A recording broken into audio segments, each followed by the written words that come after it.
Data transfer করার জন্য এরকম টাইপ সি কেবল প্রয়োজন হয়। আমরা কিভাবে ডাটা কেবল ছাড়াই মোবাইল থেকে কম্পিউটারের ডাটাগুলো ট্রান্সফার করব।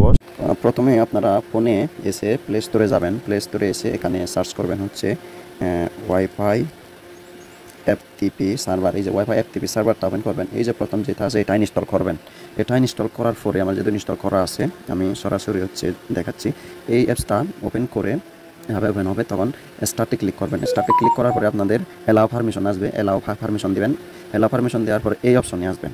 এই অপশনে এসি হচ্ছে এইটা যে স্টার্ট থাকবে, স্টার্ট ক্লিক করে দিবেন। এখন কিন্তু ইনাবল রয়েছে, এখানে দেখেন ইনাবল রয়েছে। এই যে সার্ভার ইউআরএল যেখানে দেখতে পাচ্ছেন, এই যে ইউআরএল এইটা আপনাদের কম্পিউটারের ডিসপিসিতে গিয়ে এটা ম্যানুয়ালি টাইপ করলে এন্টার দিলে আপনাদের সব ফাইল, মোবাইলের ফাইল কম্পিউটারে দেখতে পাবেন, সেভাবে ট্রান্সফার করতে পারবেন। চলুন কম্পিউটার থেকে দেখাই আমি।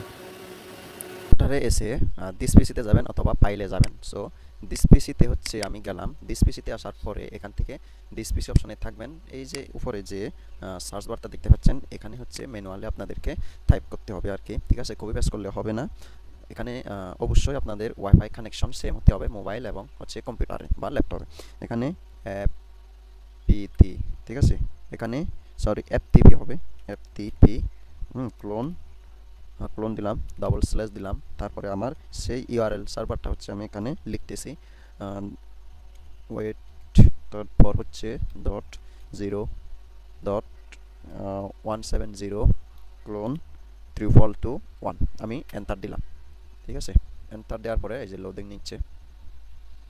লোডিং নেওয়ার পরে আমরা কিন্তু এখানে এখানে ম্যানুয়ালি টাইপ করে এন্টার দিবেন, তখন কিন্তু আপনার ফোনের ডিটেলসগুলো এই যে এখানে পেয়ে যাবেন। এই যে আমার মোবাইলের ডিটেলস, মোবাইলে আমার কী কী রয়েছে ফাইল, ওইগুলি আমি এখানে দেখতে পাচ্ছি কম্পিউটারে, মানে উইথাউট ডাটা কেবল ছাড়াই, মানে USB type C data cable ছাড়াই। শুধু আপনারা একটা অ্যাপস দিয়ে কানেক্ট করে আপনার মোবাইল থেকে কম্পিউটারে সব ডাটা ট্রান্সফার করতে পারবেন। এই যে আমার কিন্তু চাইলে আমি যখন এই যে এটা আমি যখন কপি করে আমার ডেস্কটপে যদি প্রেস করে দিই, তখন কিন্তু আমি সেটা দেখতে পাবো। এই যে দেখেন আমার ছবিটা কিন্তু এখানে অলরেডি চলে এসেছে। সো আশা করি উপকৃত হবেন সবাই। Thank you so much.